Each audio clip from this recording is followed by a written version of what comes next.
चलें जी, MCQ number 2 पढ़ें।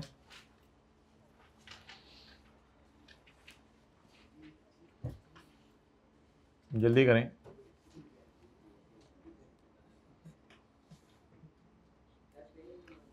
Pause करो, उसे बुलाओ। नहीं, उसे बुला दो अभी। 191। न्यूटन के जमाने की तूने बुक रखी हुई है।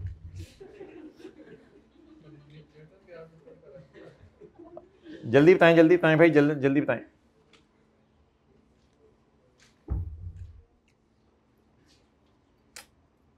On Jacam April 2010, Golden Limited acquired 75%, Silver Limited acquired by means of share exchange. Initial amount payable on Jacam April 11। यकम अप्रैल 10, पॉज कर दो। 31 मार्च 11। अच्छा, क्लास का दरवाज़ा बंद कर दो। ये मैसेजेस करने लग जाने इन्होंने। अच्छा, एडिशनल पेमेंट ऑन जकम April 11 date was dependent on the post acquisition performance. At the date of acquisition हमारा अंदाजा है कि fair value of this contingent consideration is 4.2। इसकी पीवी नहीं निकालनी होती, इसकी फेयर वैल्यू वो खुद दे देता है। But by 31 March it was clear that amount would be only 2.7। How should this difference B accounted for. Entry बताते हैं 31 मार्च 11 को ये कंफर्म हो गया कि ये पेमेंट सिर्फ 4.2.7 है, तो वर्सेस वाली कैलकुलेशन से गुजारें।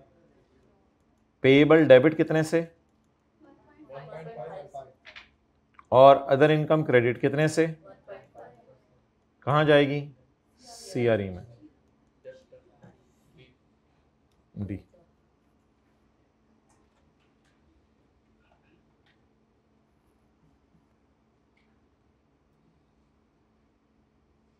इस कैलकुलेशन को ईयर एंड पे वर्सेस वाली कैलकुलेशन से गुजारते होते हैं।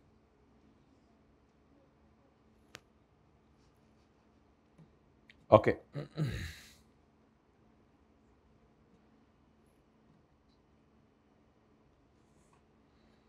आगे।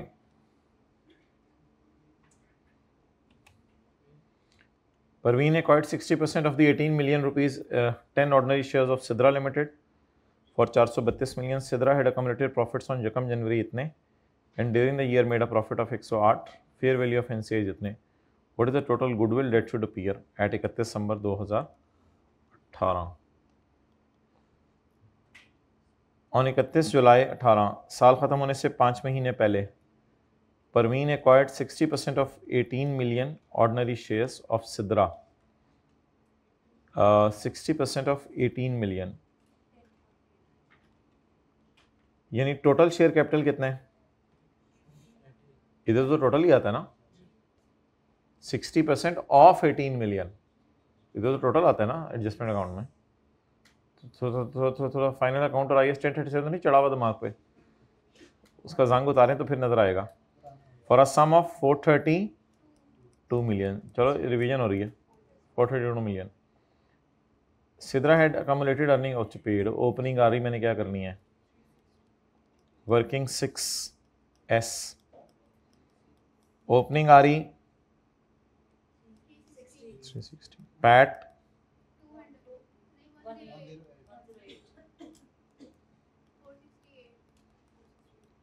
468, प्री कितना होगा? कैलकुलेटर पे निकाल दें, कैलकुलेटर पे परी निकाल दें, जिन रहने दें, परी निकालें कैलकुलेटर पे। Brought down plus into 7, 420। NCI की फेयर वैल्यू और गुडविल घर जाके निकाल लीजिएगा। 20 एथे उथे आई एम आस्किंग यू एथे और ओथे, टेल मी एथे और ओथे। ओथे, so it is positive goodwill. 29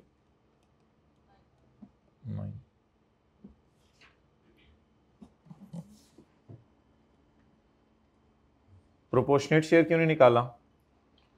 उसने फेयर वैल्यू दी हुई है।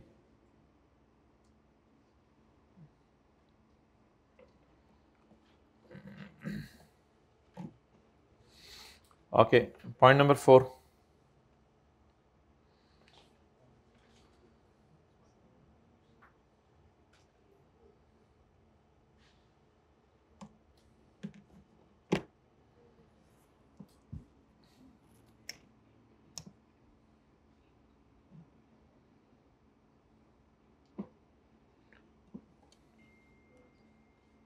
चलो मैसेज आने लगे रिक्शे वाले दिन, मैं आ गया, तुम भी आ जाओ, यही कसर रहेगी सी।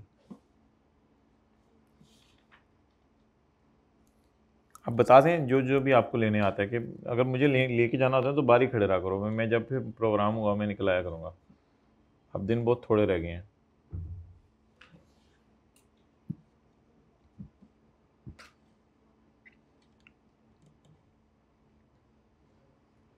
हो गया भाई, गुडविल कितनी है? 1.2। चलें जी, और कोई अच्छा बच्चा बोले।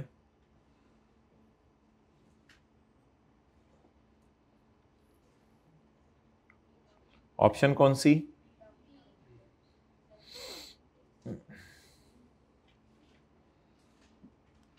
यार एक जूता लेके आना भाई, जूता लेके आओ। Tanveer acquired Tabeer limited incorporated entity for 2.8 million. कितने का खरीदा है यार? अपने ही उतार लेंगे, रहने दो जी। कितने का? 2.8। Fair value exercise perform on net assets, PP की, आइडेंटिफेबल इंटेंजिबल्स की, इन्वेंट्री की, ट्रेड डेटर्स की, less payable. Fair value of net assets कितनी? 4000। अच्छा जी, अदर इनकम में ले जाएं गुडविल कितनी? 1.2। Record the net assets at the above values. हाँ, बैलेंस शीट में तो इन्हीं वैल्यूज पे एसेट्स आएंगे। And credit P&L with 1.2। ठीक है, ऑप्शन ए टिक करें। वो कहते हैं गुडविल को क्रेडिट कर दूं ऑप्शन 2 में 1.2 से। गुडविल क्रेडिट नहीं, गुडविल क्रेडिट तो नहीं, अदर इनकम क्रेडिट। एंट्री बताएं इसकी। Adjustment account debit, other income credit. Goodwill, जब नेगेटिव गुडविल आती थी तो गुडविल क्रेडिट करते थे या गुडविल अकाउंट खोलते ही नहीं थे? खोलते ही नहीं थे। ये नोट करते नहीं, जिसने जूता खाना एंड पे एक ही दफा सबको। नहीं, मैं ऐसे कह रहा हूँ, यानी कि मतलब ये कि समझ जाए आप, यानी कि जी। MCQ number 5,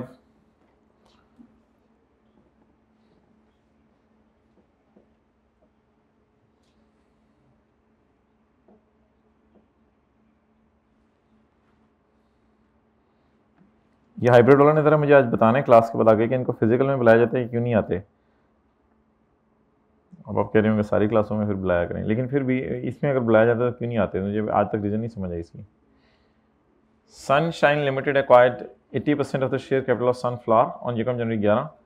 part of the purchase consideration was 200 million, cash to be paid on यकम जनवरी 14। सऊदी किंग को कितने साल बाद पैसे देने हैं? 3 साल बाद। एप्लीकेबल डिस्काउंट रेट इज 2 साल के एंड पर डेफर्ड कंसिडरेशन बताएं कितनी है?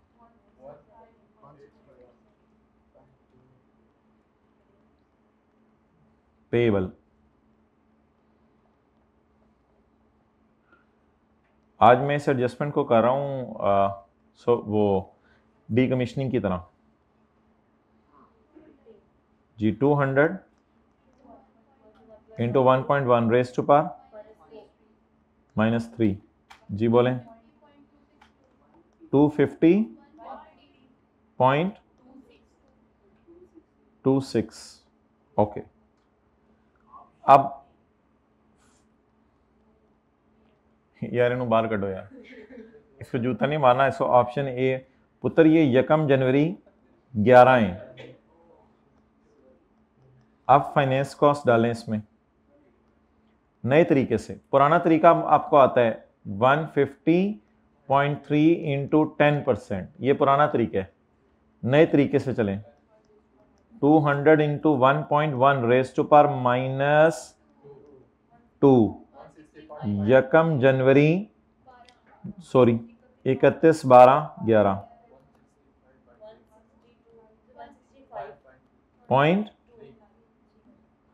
तो यार फिगर्स में काफ़ी डिफरेंस है, पॉइंट के बाद हमें पकड़ी जानी है फिगर को, टेंशन ना लें आप लोग। उसने पॉइंट दो डाले में, मैं एक डाल के चल रहा हूँ। या तो फिगर्स इस तरह की होती ना 160.289 और ये भी होता ये भी होता, फिर मैं पॉइंट के बाद 3 डिजिट डालता। अभी कोई नहीं, फिगर ऐसी हमारी पकड़ी जानी है तो पॉइंट के बाद 1 डिजिट ही लगाएं। नहीं भी लगाएंगे तो मेरे ख्याल से काम चल जाना है। पॉइंट के बाद नहीं भी डिजिट लगाएंगे तो फिगर्स में इतना गैप है कि वैसे ही पता चल जाना है। 165.3। फाइनेंस कॉस्ट निकालने की जरूरत नहीं है, बैलेंसिंग निकालनी है तो निकाल लें। अच्छा माय डियर, अब ना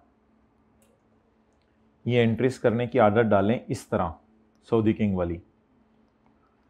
यकम जनवरी 11 को इन्वेस्टमेंट डेबिट, पेएबल क्रेडिट 150.3 और 31/12/11 को फाइनेंस कॉस्ट डेबिट और पेएबल क्रेडिट 15।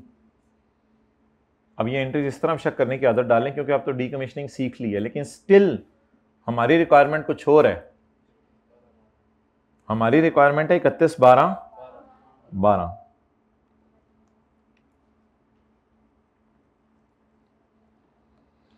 चलें जी, 31/12/12 कैरिंग अमाउंट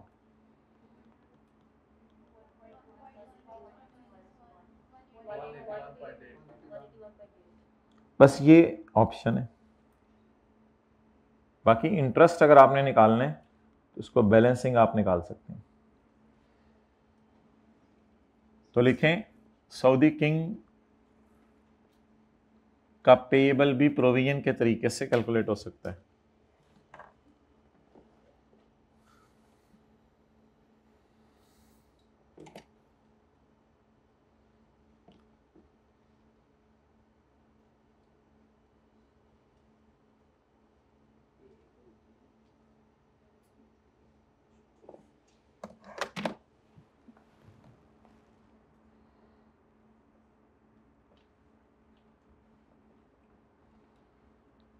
कितनी है फाइनेंस कॉस्ट?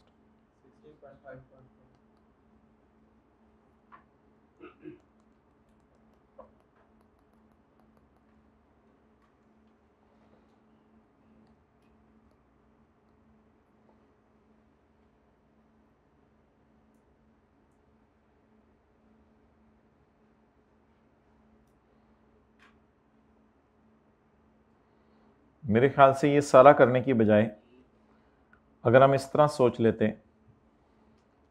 कि यकम जनवरी 14 है और 31/12/12 है, पेमेंट होने में 1 साल रह गया है। मैं खड़ा कहाँ हूं? मेंटल होने में कितना अर्सा रह गया है? 1 साल रह गया है। तो अगर ये सारा ना करते और 200 इंटू 1.1 रेज टू पावर -1 भी कर लेते तो डायरेक्ट जवाब ये आ जाता। मैं कह रहा हूं कि इस सारी कैलकुलेशन की बजाय सिर्फ ये वाली काफ़ी थी अगर शॉर्टकट लगाना था तो।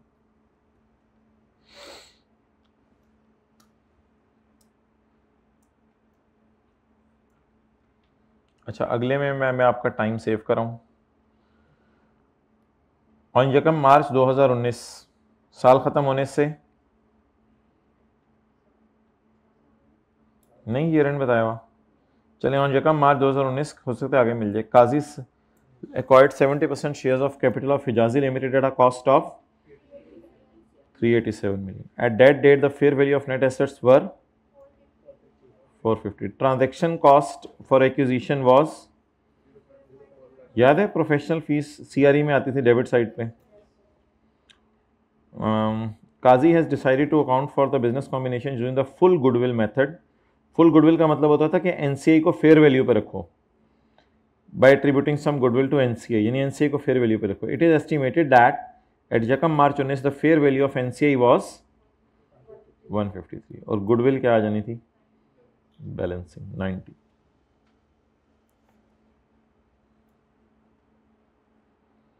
चलें 1 मिनट लगाएं, ये करें।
Okay.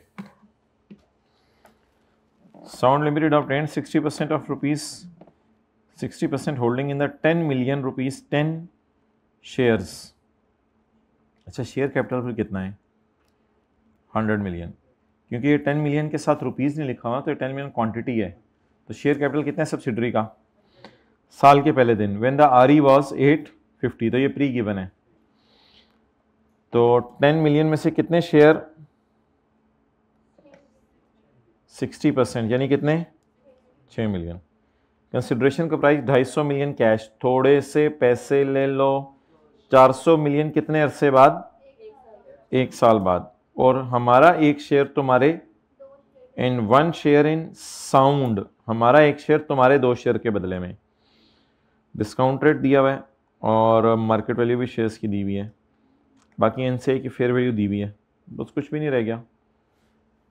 पैसे कैश ले लो, कितना है? 250।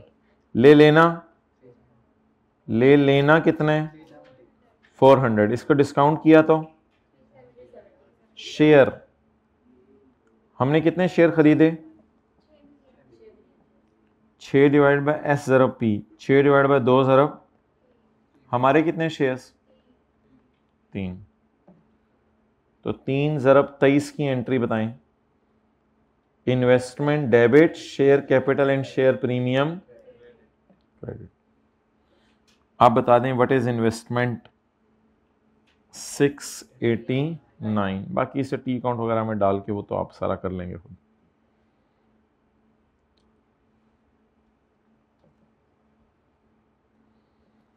ये टी काउंट है। फिर 689 की इन्वेस्टमेंट आ गई, एनसीए की फेयर वैल्यू गिवन है, शेयर कैपिटल और प्री आरई गिवन है। इसमें क्या सवाल था? कुछ भी नहीं था। ये फिगर कितने लोगों ने निकाली थी? 689 निकाल रहे थे, तो ठीक है।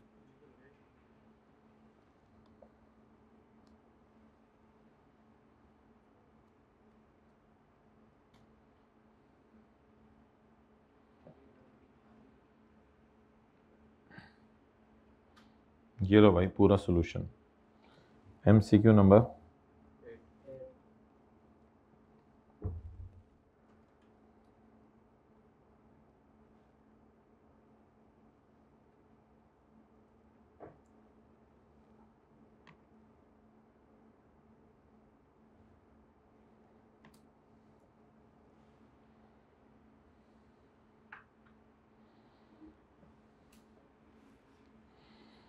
MCQ 12 देखिए कराया हुआ एक दफ़ा मेरे ख्याल से।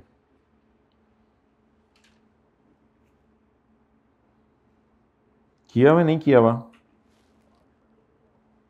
नहीं किया हुआ। A bargain purchase negative goodwill is a business combination in which calculation of goodwill leads to a when this happen, किस किस चीज़ को रिव्यू करना चाहिए? बिल्कुल एसेट्स लायबिलिटीज को रिव्यू करना चाहिए। एनसीएमई कैलकुलेशन में एरर हो सकती है, उसको भी देखना चाहिए। इन्वेस्टमेंट की फिगर भी गलत हो सकती है। कंसिडरेशन ट्रांसफर से क्या मुराद है? आइडेंटिफिएबल एसेट्स लायबिलिटीज को भी देखना चाहिए अगर गुडविल नेगेटिव आ रही हो। ये एक दिन थ्योरी के सवाल में आपको कराया था। एनसीए की फेयर वैल्यू भी देखनी चाहिए, हो सकता है वो भी आपने कैलकुलेटर पे गलत निकाली हो, या कंसिडरेशन को भी देखना चाहिए। इसको कंसिडरेशन कहते हैं। फिर भी अगर सब कुछ सही है तो फिर गुडविल नेगेटिव है तो खैर है। ओके 13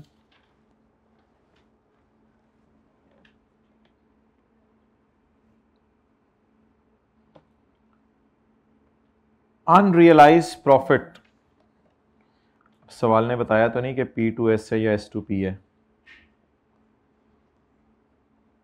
अनरियलाइज्ड प्रॉफिट की जनरल एंट्री जरा मुझे बता दें, बैलेंस शीट के सवालों में क्या होती थी? स्टॉक ही होगा ना, आईकैप को बताना चाहिए था स्टॉक, क्योंकि नीचे इन्वेंट्री इन्वेंट्री आ रहा है ना बार बार। और इधर और P&L में इंक्रीज कर देते थे, सिंगल एंट्री अप्रोच लगा के इंक्रीज कर देते थे, और सेल में से माइनस करते थे, कॉस्ट ऑफ सेल में से माइनस करते थे, वो तो अलग डिस्कशन है। अब cost of sale debit inventory credit पहली ऑप्शन है, ये अब असल में डबल एंट्री करवा रहा है, हम P&L में सिंगल एंट्री करते हैं। ये ऊपर वाली डिस्कशन बैलेंस शीट के एतबार से, नीचे वाली P&L के एतबार से। ये किसी तरह अपील कर रही है मुझे, cost of sale debit stock credit, क्योंकि आपको बताया था मैंने प्रॉफिट कम करने का तरीका होता है कॉस्ट ऑफ सेल को बढ़ा दें, ये वाली अपील कर रही है। आगे देखें, आगे क्या है, cost of sale debit, NCI debit और inventory credit.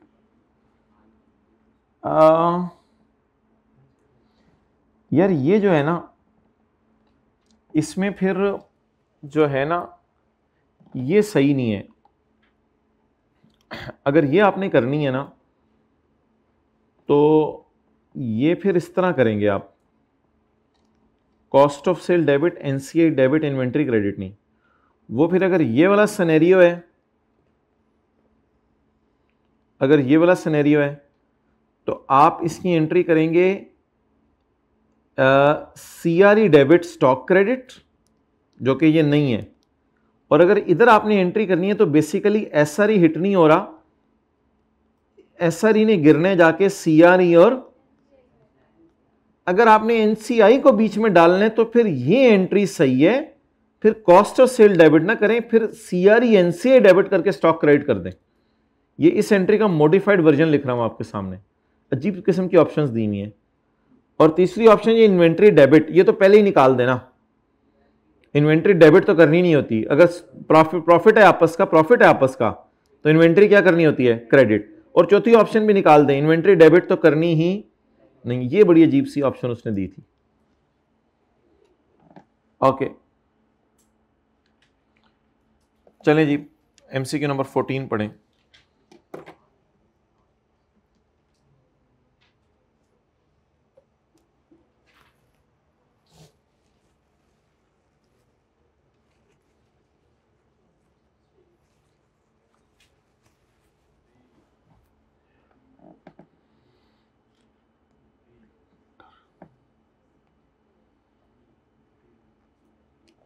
Cell of goods और rendering of service between P&S, ये तो P&S के दरमियान है।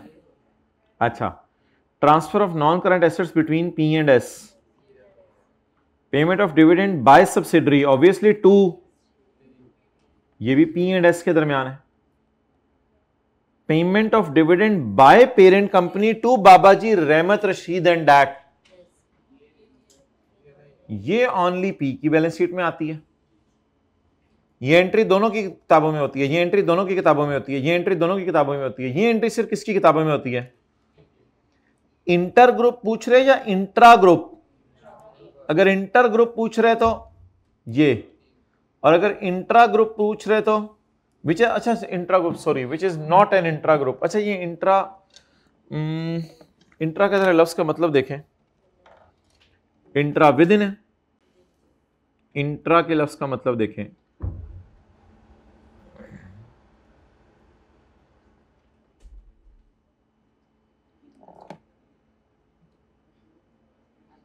स्लो हुआ है, विद इन। इंट्रा का मतलब क्या है, और इंट्रा का नहीं, इंट्रा और इंटर मैं दोनों पूछ रहा हूं। अच्छा देखें, एक उसने लफ्ज यूज किया है इंट्रा ग्रुप, जरा पास पेपर खोलते हैं।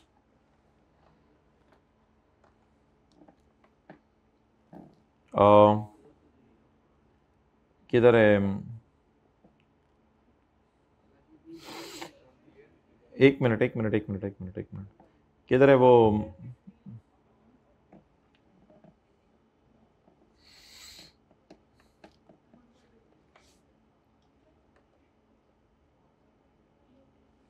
अच्छा ये देखें, ये IAS 28 का मैंने खोला हुआ है, ये पास्ट पेपर। इंटर कंपनी कौन सी सेल है? ये आपस की। और अब मैं इंट्रा ग्रुप का मतलब पूछ रहा हूं, तो मैं आपसे दो मतलब पूछ रहा हूं, मुझे इंटर का मतलब बताएं गूगल पे लिख के, और इंट्रा का मतलब बताएं। इंट्रा का मतलब आपने क्या देखा है? विद इन और ऑन द इनसाइड, एक ही बात होगी, विद इन। इंट्रा और इंटर का मतलब देखें, बिटवीन और अमंग। तो माय डियर, इंट्रा और इंटर फिर एक ही चीज है, लिख लें। फिर इंट्रा और इंटर एक ही चीज है, कोई ऑपोजिट नहीं है। ये सिनोनिम है या एंटोनिम है? सिनोनिम।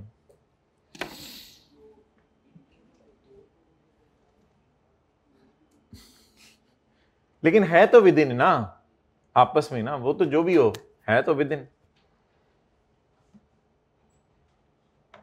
बाकी फर्दर तहकीक करके आ सकते हैं अगर करना है तो। जी माय डियर। हाँ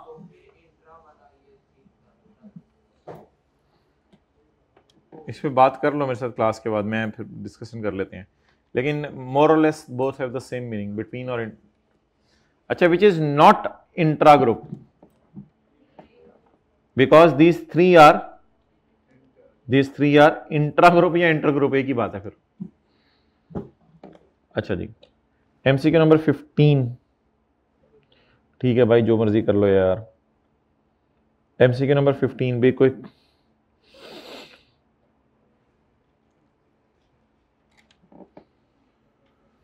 जी भाई, प्रोफेशनल फीस की एंट्री P&L में क्या होती है? एडमिन एक्सपेंस डेबिट, और बैलेंस शीट में CRE debit, cash credit.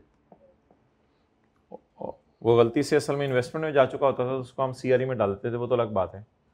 CRE debit, cash credit. What is the accounting treatment, बताएं जी। Added to cost of investment नहीं, डिडक्टेड फ्रॉम कॉस्ट नहीं, माइनस भी नहीं करते, इन्वेस्टमेंट में क्रेडिट भी नहीं करते। Charge as expense of parent company, charge expense of subsidiary का खर्चा तो नहीं है, तो CRE टाइप एडजस्टमेंट है ये। Option number C।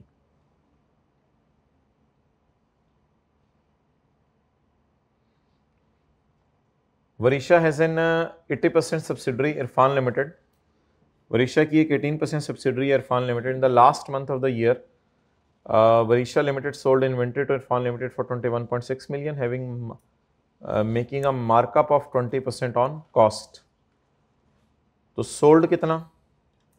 21 point, unsold भी यही, the goods are still held, तो इसका प्रॉफिट आ गया 3.6।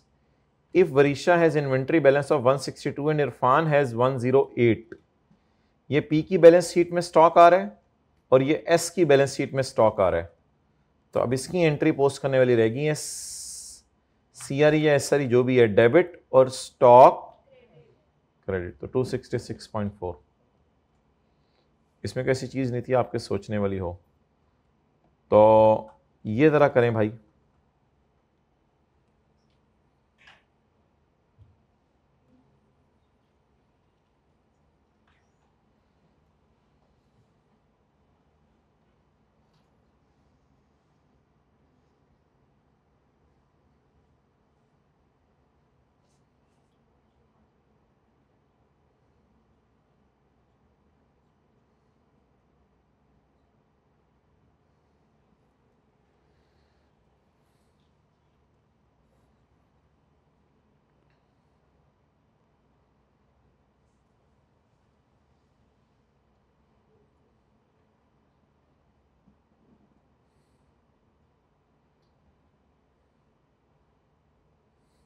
Alian is a subsidiary of Shaikh. At the year end, Alian has a receivable of 75 million. Allianz has a receivable of, Allianz subsidiary है, शाइक parent है.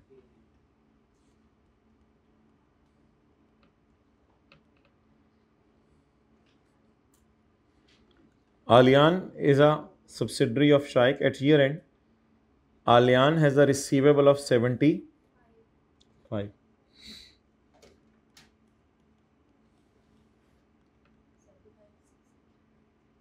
But Shaikh has a payable of 60.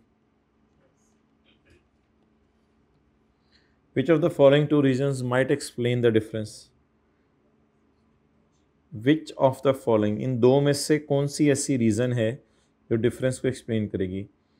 शाइक ने check भेज दिया 15 का जो आलियान को नहीं मिला.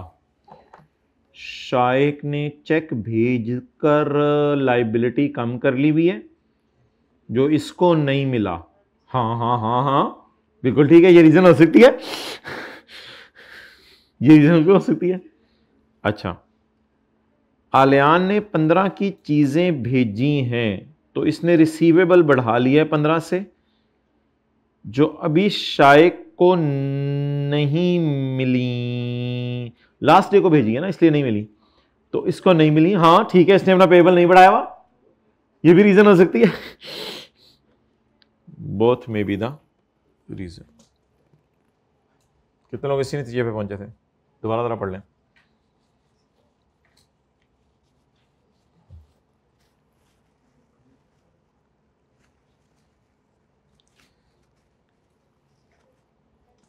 असल में इन दोनों को आप क्रेडिट करेंगे, ये कैश इन ट्रांजिट या गुड्स इन ट्रांजिट आएंगी. वो तो एमसीक्यू है, हमें नहीं पता कैश इन ट्रांजिट है या गुड्स इन ट्रांजिट है. कहते हैं दोनों में से कौन सी रीज़न हो सकती है.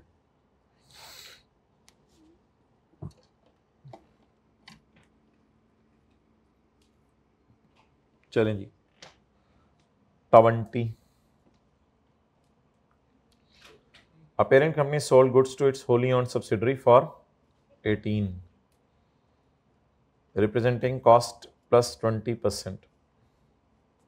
At year end, 2/3 of the goods were still in stock. The unrealized profit in inventory is कितना? 2. Okay, good. ये नीचे ना देखें, ये जो कैलकुलेशन मैंने की हुई है सही है. आगे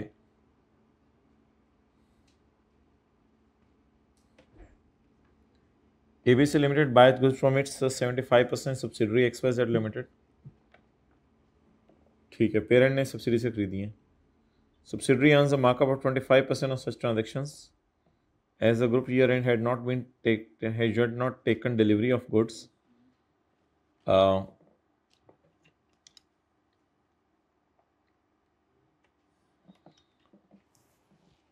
at group's year end, ABC had not yet taken delivery of goods. ABC ने अभी तक delivery of goods नहीं ली.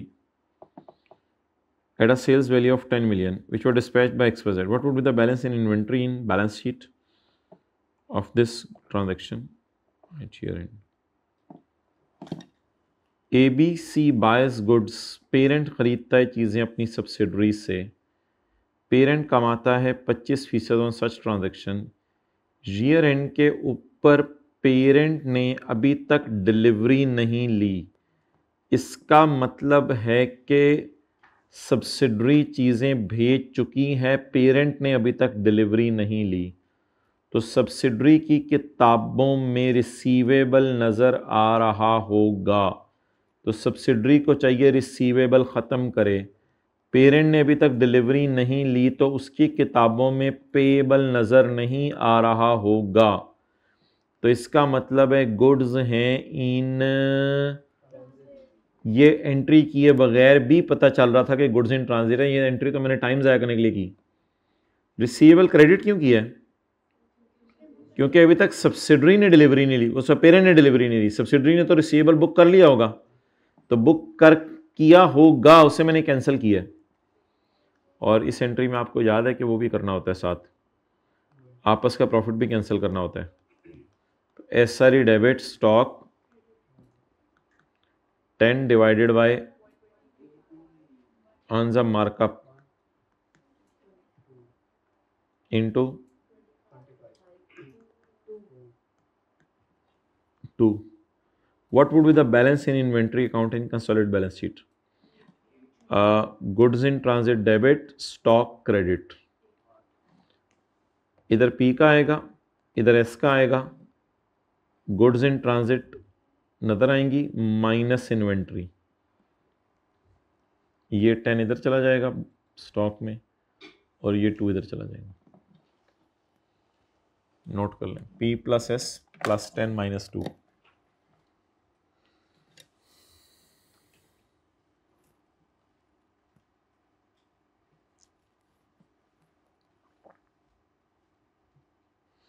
करें 22।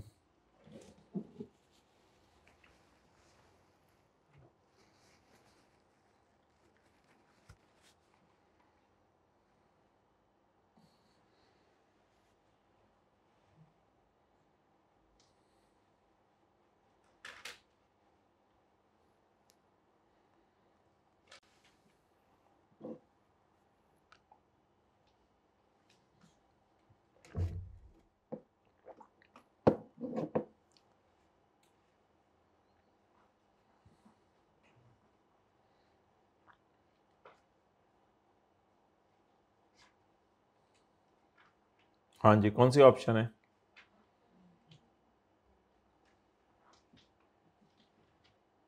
हाँ जी, सो गए हो? सॉरी, दैट वाज रियली अजीब से।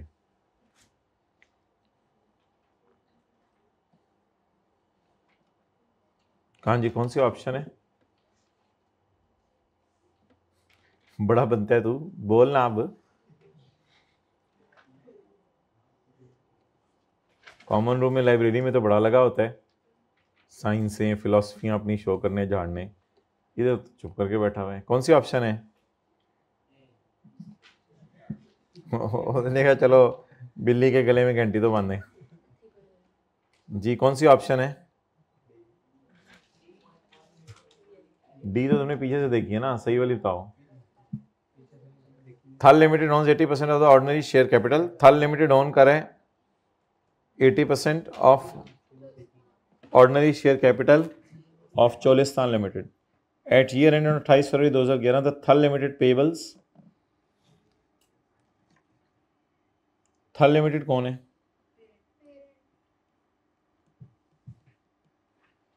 चोलिस्तान केड़ी प्लाजा नाम है?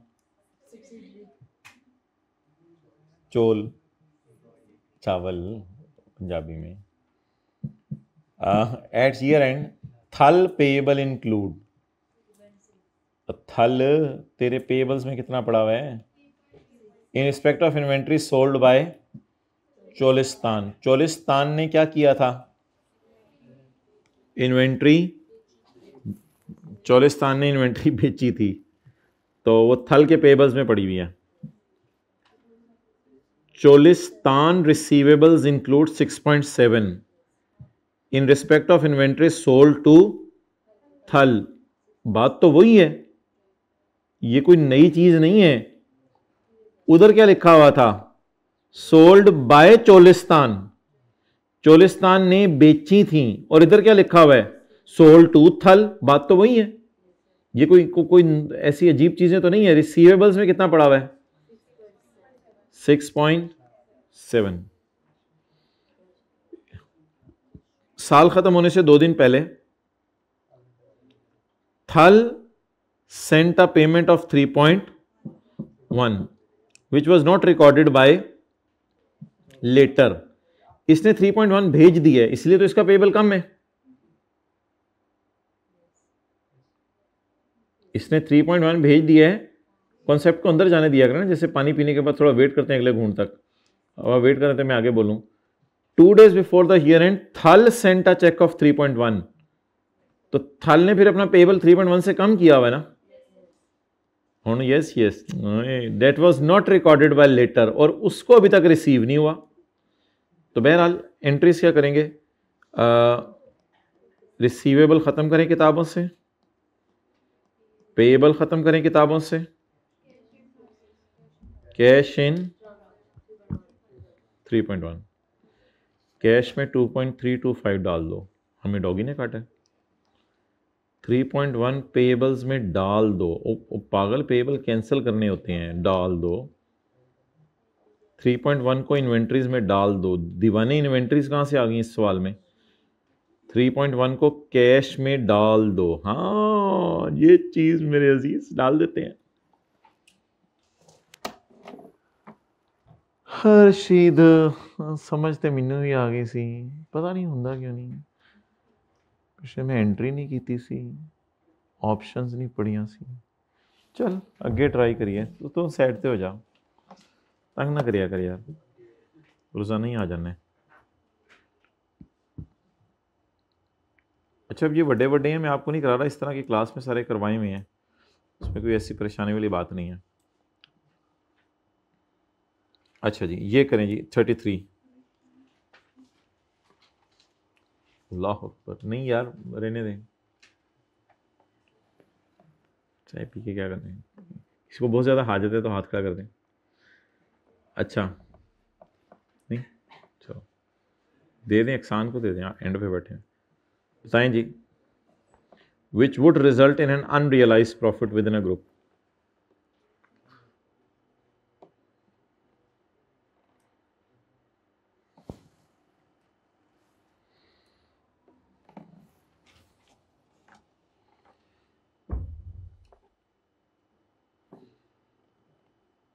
सुमेला इस टाइम निकले तो घर पहुंच जाएंगे असर तक। चलो फिर बस करते हैं। अच्छा जी, which of the following would result in an unrealised profit amongst the group. Parent ने बिल्डिंग बेची है सब्सिडरी को 1 लाख रुपए के उस पे प्रॉफिट पे, WDV वगैरह नहीं दी हुई, सब्सिडरी के पास अभी तक पड़ी हुई है, तो जाहिरी बात है इस पे तो अनरियलाइज्ड प्रॉफिट आएगा, क्योंकि उसने अभी तक आगे बेची, बिल्डिंग भी आगे बिक सकती है, फिक्स एसेट भी आगे बिक सकते हैं, उसके पास पड़ी हुई है अभी तक, तो बस ठीक है। गेन हम लिखेंगे ₹1,00,000 और डेप्रिसिएशन और ईयर एंड्स वगैरह दिए नहीं, तो हम उल्टाएंगे CRE debit PP, yes unrealised profit आएगा, उसको फिर उल्टाएंगे, ये आपस का प्रॉफिट है, इसको उल्टाएं, अनरियलाइज होते आपस का प्रॉफिट जो रियलाइज आउटसाइड वर्ल्ड से नहीं हुआ। पेरेंट ने बिल्डिंग बेची है, सब्सिडरी ने आगे बेच दी है, भाई ये स्टॉक की तरह समझा जाएगा, जैसे स्टॉक अगर बिक जाता था तो अब बिल्डिंग ही नहीं रही, तो फिर उस पर प्रॉफिट अनरियलाइज कहां से, तो इसलिए इसको तो कैंसिल करने की जरूरत नहीं क्योंकि सारी आगे बिक गई। पेरेंट ने चीजें बेची हैं 14,000 वाली 18,000 को, सब सब्सिडरी ने अल्लाह का शुक्र है आगे सारी छिक के बेच दी हैं, तो what is unsold 0, what is unsold, unsold का प्रॉफिट 0, तो अनरियलाइज प्रॉफिट 0। पेरेंट ने एसोसिएट को चीजें बेची हैं, एसोसिएट ने आगे सारी बेच दी हैं, डन। ओके ये सवाल किया था क्लास में, नहीं किया था, चलें पढ़ लें। जेरी लिमिटेड, हैरी का बड़ा भाई जेरी, पिछली गली में नहीं होता था। Jerry limited acquired 80% shares in Tom limited on 1 अप्रैल 16, साल खत्म होने से 9 महीने, फ्रॉम 1 अप्रैल टू 31 दिसंबर, शुक्र है सेल शोहर बीवी बनने के बाद की दी है, पोस्ट एक्विजिशन सेल है सारी। Sold goods to Jerry for 4 point eight a markup of, Jerry के पास अभी तक इसमें से कितनी पड़ी हैं 2.2, तो unrealised profit.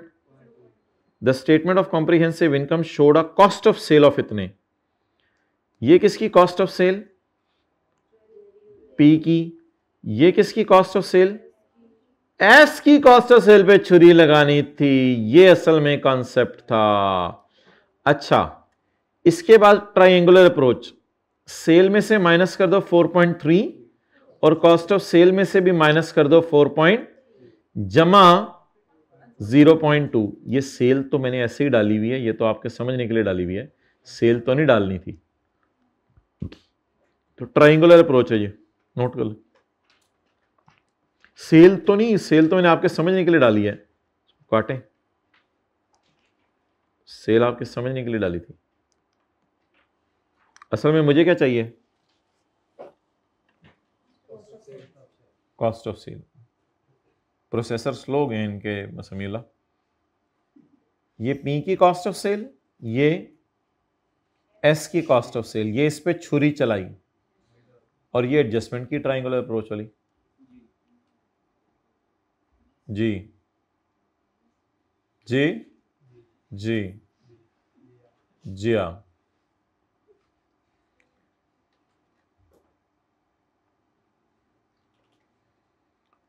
Sun Limited acquired on at this date. The Moon Limited has a fair value of 200 million excess of its carrying amount and a remaining life of 10 years. कोई बिल्डिंग है उस पर सरप्लस है। All depreciation charged to goodwill has been impaired by 55 million in the year ended 31 December 16. The balance in operating expenses were ये, तो ये आ जाएगा 600 और ये आ जाएगा 350। अच्छा जी, बताएं जी 55 की गुडविल की इंपेयरमेंट मैंने क्यों नहीं डाली यहां?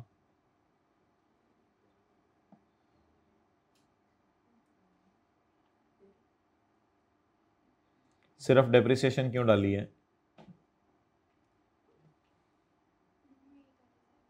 जी गलती हुई है, इसको सही कर लेते हैं, जमा 55 लिखते हैं, नोट कर लें। हाँ बोलें। नहीं भाई, साइड डली हो पहले से नहीं, कभी भी सेपरेट फाइनेंशियल स्टेटमेंट में कभी भी गुडविल की इंपेयरमेंट नहीं डली होती, क्योंकि सेपरेट फाइनेंशियल स्टेटमेंट में गुडविल नजर ही नहीं आ रही होती।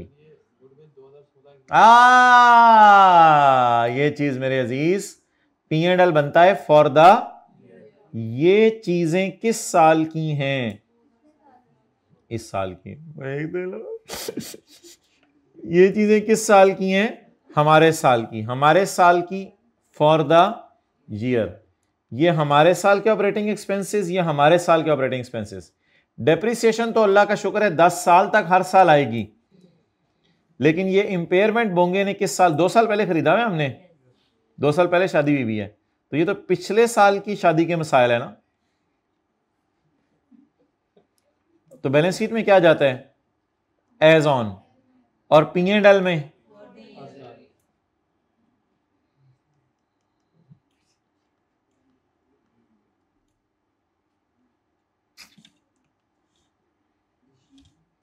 मैं आऊं, चपेट चल जा, मैं आऊं, मैं आऊं। चलें आगे। ओए, पेपर से बाहर निकल के ठोकर न्यास बेग पे खड़े होके, ठोकर के इशारे पे खड़े होके, ओए मैं ते 17 जे P&L चे 15 16 दियां फिगरां पा छड़ियां, तू ही पाई, मैं ट्राई नहीं कीता। हिंट ऑफ एनीथिंग समीउल्लाह, लगता है आप भी समझने लग गए हो। अच्छा जी, ऑन जकम January Venus limited acquired 80% of equity shares of Greece limited, extracts of SOCI. अच्छा ये बड़ी मैंने आज पता लग गया, क्वेश्चन का सोल्यूशन भी दिया होना तो वो भी समझ नहीं आता। अच्छा, extracts of SOCI for the year ended 30 September 2014 are as follows.